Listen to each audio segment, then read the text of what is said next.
خواجہ عارف سلطان صاحب، جناب سید عبدالرشید صاحب، جناب علی صاحب، معزز علماء کرام، قائدین محترم، برادران اسلام، میرے عزیز نوجوانوں، لیاری بہاری کالونی کے عزت مند، غیرت مند، اسلام اور پاکستان سے محبت کرنے والے میرے تمام معزز بھائیوں اور میڈیا کے بہت ہی معزز دوستوں، میں اس ماہ مبارک میں، ماہ رمضان المبارک میں، ان مبارک لمحات میں، ان مبارک ساعتوں میں اس تقریب کے تمام پر جماعت اسلامی لیاری کے جناب عظمت صاحب کا، ان کی پوری ٹیم کا شکر گزار ہوں کہ جنہوں نے بڑی محبت کے ساتھ ان بستیوں اور آبادیوں میں رہنے والے تمام علاقوں، برادریوں، تمام مسالک، تمام مساجد اور امن کمیٹی کے اور سماجی اور فلاحی تنظیموں کے تمام نمائندوں کو یہاں مدعو کیا ہے، اور مجھے آپ کے ساتھ چند باتیں کہنے کا موقع مل رہا ہے۔ عمومی طور پر پورا کراچی، لیکن گزشتہ عرصے میں لیاری اور اس کا قرب و جوار کا علاقہ پورے پاکستان میں، پوری دنیا میں اپنے حالات کی وجہ سے اور میڈیا پر اجاگر ہونے کی وجہ سے تمام جگہوں پر زیر بحث ہے، اور اس کے کئی پہلوؤں پر مختلف نقطہ نظر پیش کیے جا رہے ہیں۔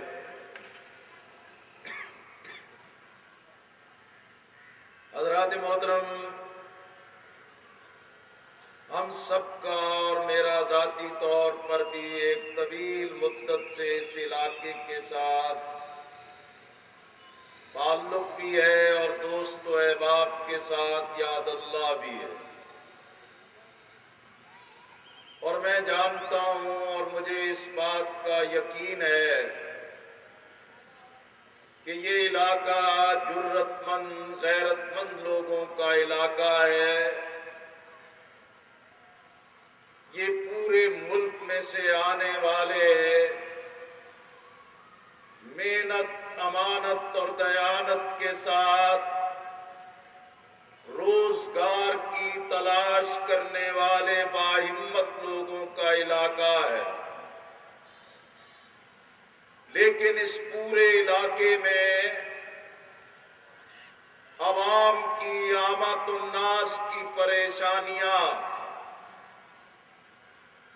اور یہاں ایک سوچے سمجھے منصوبے کے ساتھ ظلم اور زیادتیوں کی ایک لامتناہی داستان موجود ہے۔ پھر خاص طور پر یہاں کا طالب علم، یہاں کی نوجوان نسل،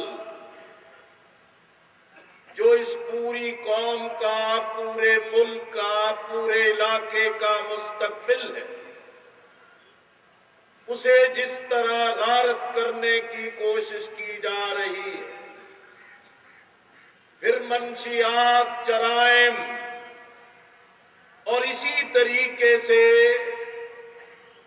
محدود سطح پر ان واقعات کی بنیاد پر ہر ذی شعور والدین اپنی اولاد اور مستقبل کے بارے میں پریشان ہیں، لیکن یہ کام ایک ایسے موقع پر ہوا ہے کہ یہ لیاری تاریخی اعتبار سے بھٹو کے ساتھ پیپلز پیپلز پارٹی کے ساتھ محبت کرنے والوں کا علاقہ ہے، اور یہاں یہ پورا علاقہ پیپلز پارٹی کے لیے ایک جزیرہ بن کے رہا ہے، لیکن یہ المناک صورتحال ہے۔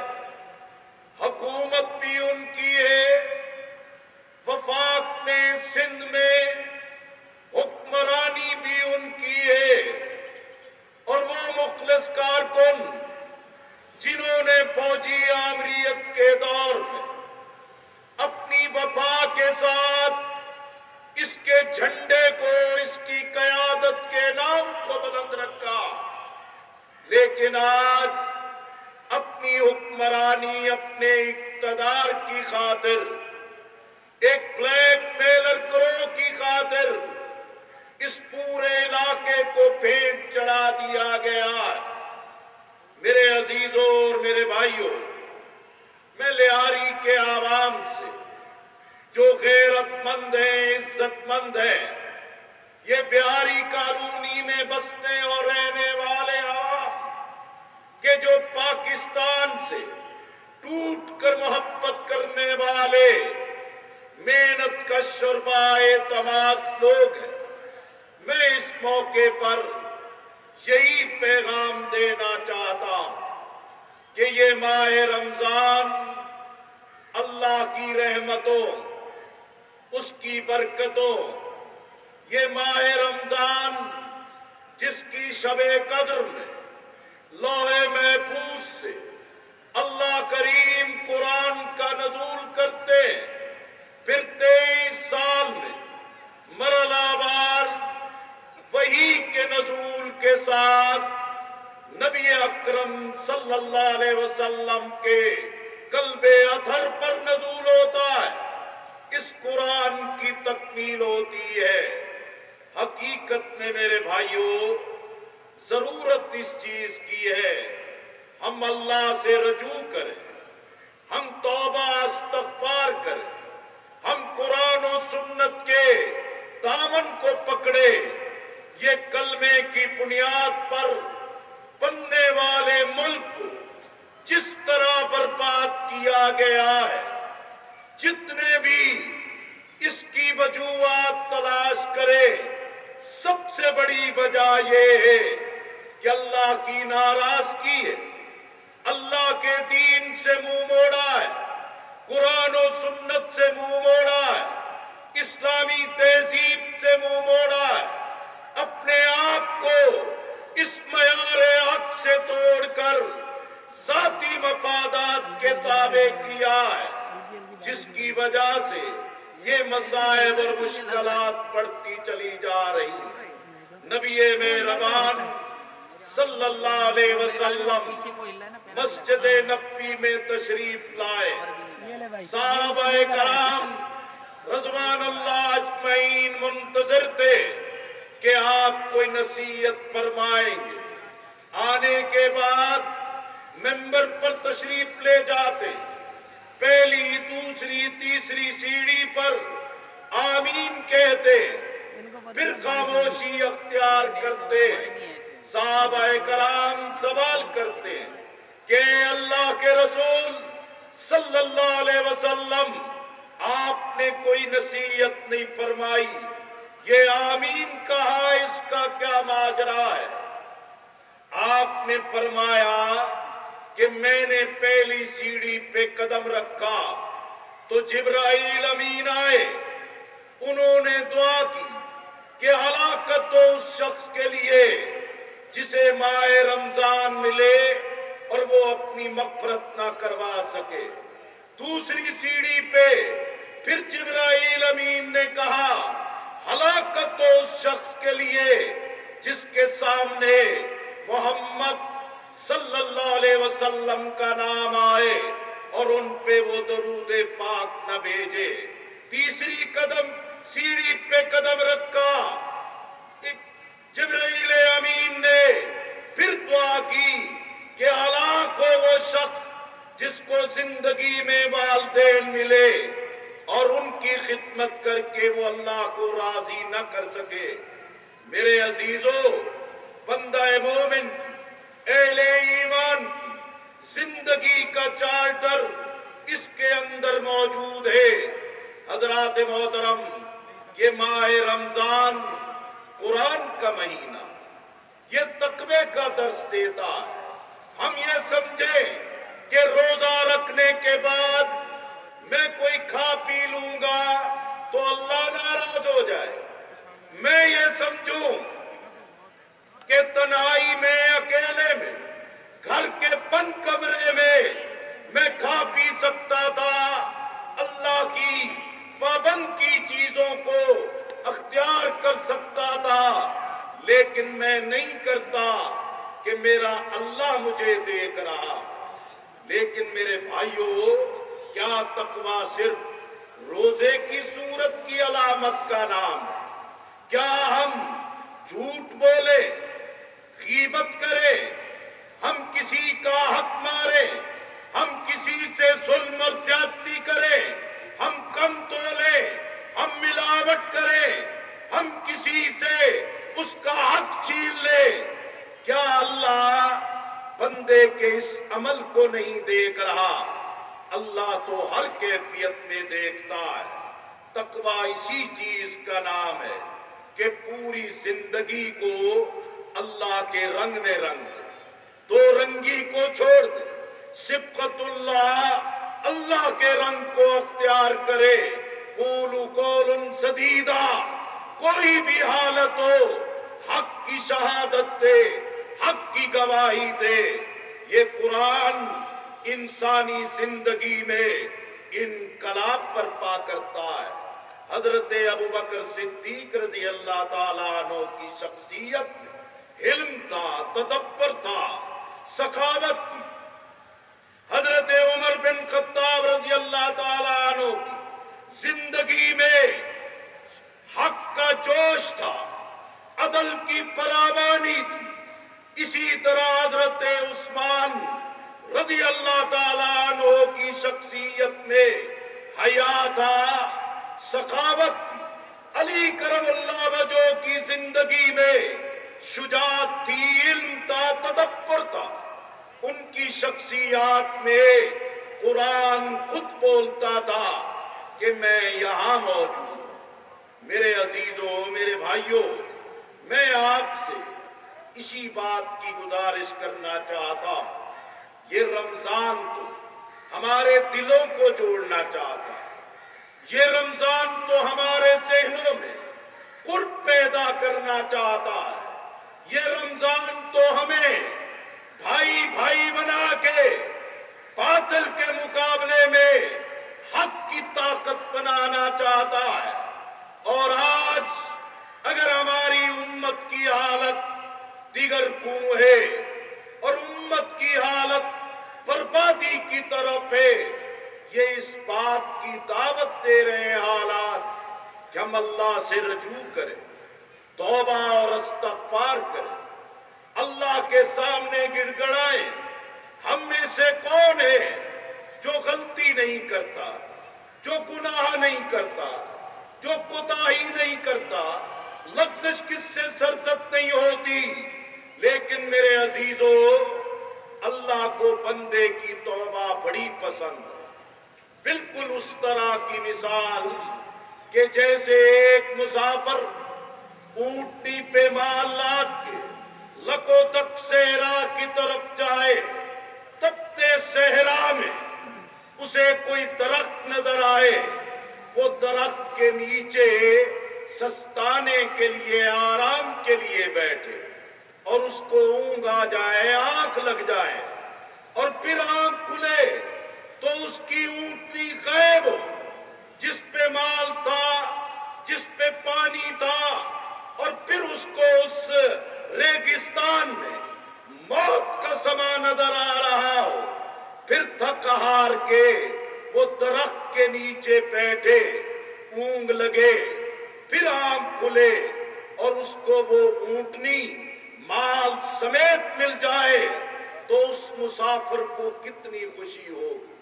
اسی طرح یہ گم شدہ مسلمان، یہ اپنی متاع کو گم کر دینے والا مسلمان، اللہ اللہ کو بلا کے پتی کے راستے پہ چلنے والا مسلمان جب لوٹ کے پلٹ کے اللہ کی طرف آتا ہے، اللہ کو اس اونٹنی کے مالک اور اس مسافر سے اپنے لوٹنے والے بندے پر زیادہ پیار آتا ہے۔ میرے عزیزو، میں آپ سے صرف یہی گزارش کرنا چاہتا ہوں کہ آج دنیا کے نظام گر رہے، سرمایہ دارانہ نظام زمیں بوس ہو رہا، یہ سیکولرزم، لادینیت کا نظام انسانیت کو دکھوں کے سوا کچھ نہیں دے سکا۔ یہ مستقبل اسلام کا، مسائل کا حل اسلام کے پاس ہے۔ قرآن و سنت میں انسانوں کی ہر زندگی کے مصائب کا علاج ہے، لیکن آج اگر ہم اپنی بے کرداری، ہم اپنے کردار کی کمزوری، ہم اپنے انتشار، ہم اپنی بنیادوں کو کمزور کر کے اللہ کی طرف رجوع نہیں کریں گے تو یہ پاکستان میں اللہ کے دین کے غلبے کی، یہ مصر میں، یہ تیونس میں، یہ لیبیا میں، یہ یمن میں، یہ الجزائر میں جو شخصیات کے بت گرے ہیں، جو خاندانوں کے بت گرے ہیں، جو کرپٹ شخصیتوں کے بت گرے ہیں، ان سب نے ان آمریتوں کے مقابلے میں اللہ کے دین کے پرچم کو بلند کیا ہے۔ اللہ نے ان کو کامیابی دی ہے۔ آئیے ہم اس پاک دھرتی پر، اس کلمے والی دھرتی پر، یہ بے پناہ وسائل رکھنے والی دھرتی پر کشکول کو توڑ کے، بیرونی ڈکٹیشن کو توڑ کے، اغیار کی غلامی کی زنجیروں کو توڑ کے اللہ کے دین کا دامن تھامے، اللہ ہمیں سرخرو کر دے گا۔ میرے عزیزو، اس وقت پاکستان کی صورتحال انتہائی ابتر، یہ سندھ باب الاسلام محمد بن قاسم کی آمد کے ساتھ یہ پورا خطہ، پورا علاقہ، جنوبی ایشیا ہو، ایشیا کے دور دراز علاقے ہو، مشرق بعید ہو، ان سب تک اس ذریعے سے اسلام کا پیغام پہنچا۔ لیکن آج تو اسی قوم کی بیٹی ڈاکٹر عافیہ اغیار کے قبضے میں، محمد بن قاسم کی تلاش میں ہے جو قوم کی بیٹی کو آزاد کروا سکے۔ یہ سندھ بدامنی کی آماج کا بنا دیا گیا، لوٹ مار کرپشن کی آماج کا بنا دیا گیا ہے۔ Peoples Party, A M P, M Q M کی مشترکہ حکومت ہے، لیکن اس سب کچھ کے باوجود لوگوں کی جان، مال، عزت کی حفاظت نہیں، شاہراہیں محفوظ نہیں ہے، کاروبار محفوظ نہیں ہے، انسانوں کی زندگی محفوظ نہیں ہے۔ اس بربادی کے ذمہ دار حقیقت میں یہی لوگ ہیں جو اقتدار کے منصب پر بیٹھے۔ ایم کیو ایم کا وفد منصورہ آیا، بار بار کی التجا، ٹیلی فون اور پوری ریکویسٹ کر کے آیا۔ ہم نے ان سے وہاں بھی کہا کہ پورے ملک کا مسئلہ اپنی جگہ ہو، شہر کراچی تو غریب پرور شہر ہے، منی پاکستان ہے، شہر کراچی تو امن کا گہوارہ تھا، یہ تہذیب اور علم کا گہوارہ تھا۔ آج اس کراچی میں اگر بدامنی ہے، ٹارگٹ کھلیں گے، ٹارگٹ کلرز پر کوئی گرفت نہیں ہوتی، اور یہاں علاقے جو ان کی سلطنت بنے ہیں ان کو کوئی چھیڑتا نہیں، اور جن کے پاس وفا کی طاقتیں ان پہ ذلت مسلط کرتے ہیں۔ ہم نے کہا کراچی میں بدامنی کے لیے آپ کے سوا اس کا کون ذمہ دار؟ وہ کہنے لگے ہم اپوزیشن ہیں، راؤنڈ ٹیبل کانفرنس کرنا چاہتے، اے پی سی بلانا چاہتے۔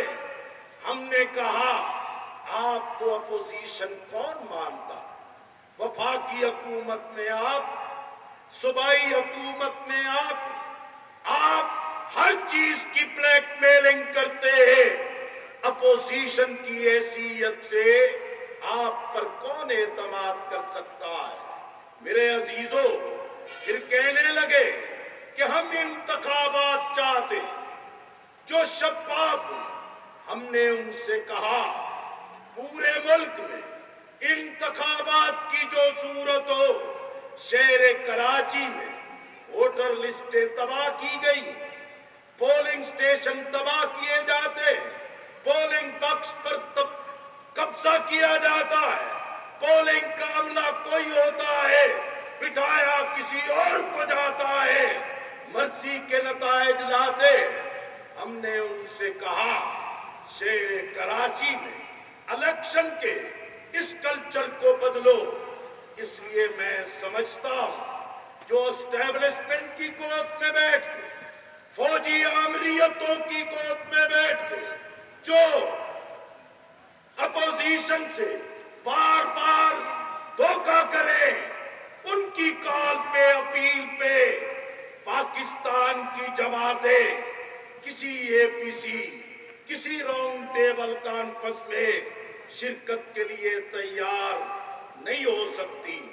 میرے عزیزو، آج پاکستان کی وہ طاقتیں، وہ قوتیں حملہ آور جو ہمیں غیر مستحکم کر کے، ناکام ریاست ثابت کر کے ہماری آزادی ہم سے چھیننا چاہتی ہے، آج پاکستان پہ امریکہ حملہ آور، پاکستان کے مجرم ڈکٹیٹر نے پاکستان کی بزدل سیاسی قیادت نے، پاکستان کی وائرس زدہ امور خارجہ نے پاکستان کو امریکہ کی دہلیز پر ڈھیر کیا ہے۔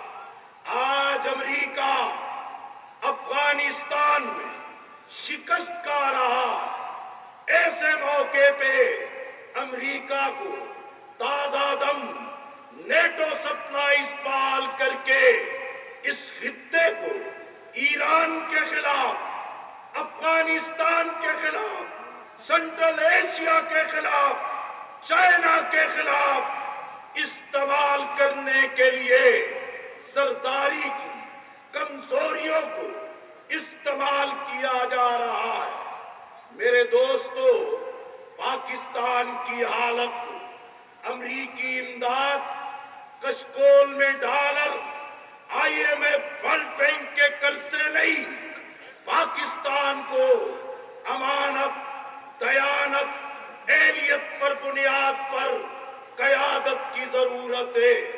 پاکستان کو کشکول توڑ کے اپنے مزدور، اپنے محنت کش، اپنے تاجر، اپنے کسان، اپنے آری، اپنے محبت کرنے والے لوگوں پر اعتماد کی ضرورت ہے۔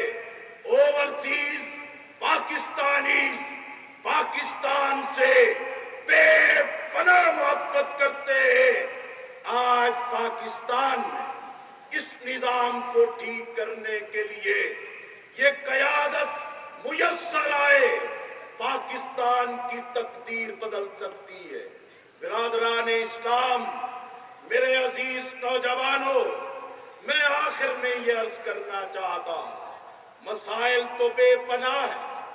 افغانستان سے آئے ہمارے دینی بھائیوں کو 35 سال کی مدت گزر گئی ہے، ان کے شناختی کارڈ مہیا کرنے کی بجائے ان کو بلاک کیا جا رہا۔ ہم سمجھتے یہ پاکستانی دشمنی ہے، یہ افغان عوام نے پاکستان سے نفرت کا نیا بیج بونے کے مترادف ہے۔ میرے عزیزوں، میں سمجھتا ہوں لیاری کے عوام، بہاری کالونی کے عوام محب دین ہے، محب وطن ہے، جرت مند ہے، غیرت مند ہے۔ یہ حکمران ہوش کے نواخلے، ان لوگوں میں صلاحیت ہے، یہ اپنے حالات کو خود ٹھیک کر سکتے ہیں۔ میں جماعت اسلامی کی طرف سے آپ کو یقین دلاتا ہوں، جماعت اسلامی حق سچائی کے لیے باطل کے مقابلے میں، حکمرانوں کے ہر ظلم کے مقابلے میں ہم آپ کے ساتھ ہیں۔ محبت کے پرچم کو، امن کے عالم کو دلوں کو جوڑنے کے اس پیغام کی بنیاد پہ ہم یہ اس محبت کو عام کرنا چاہتے ہیں۔ میرے عزیزوں، یہ تبدیلی کا دور، تبدیلی کا مرحلہ، یہ تبدیلی اسی وقت آئے گی ہمارے قلب و نظر میں، ہمارے فکر و نظر میں، ہمارے عمل و کردار میں، ہمارے اندر کے انسان میں یہ تبدیلی کی بنیاد مضبوط ہو جائے، اور وہ مضبوط بنیاد قرآن و سنت ہے، وہ مضبوط بنیاد ماہ رمضان کا یہ تقوی کا پیغام ہے۔ اللہ تعالی ہمارے روزے کی عبادت، ہمارے قرآن کی تلاوت، ہمارے راتوں کے قیام، راتوں کو گڑ گڑا کے معافی کی درخواستوں کو اللہ اپنی بارگاہ میں قبول کر لے۔ میں ایک مرتبہ پھر جماعت اسلامی لیاری زون کا، بہاری کالونی کا آپ سب کا شکر گزار ہوں کہ آپ ان مبارک لمحات میں آئے۔ اللہ تعالیٰ میں اپنی رحمتوں، برکتوں، مغفرتوں سے نوازے۔ وما علینا الا البلاغ المبین۔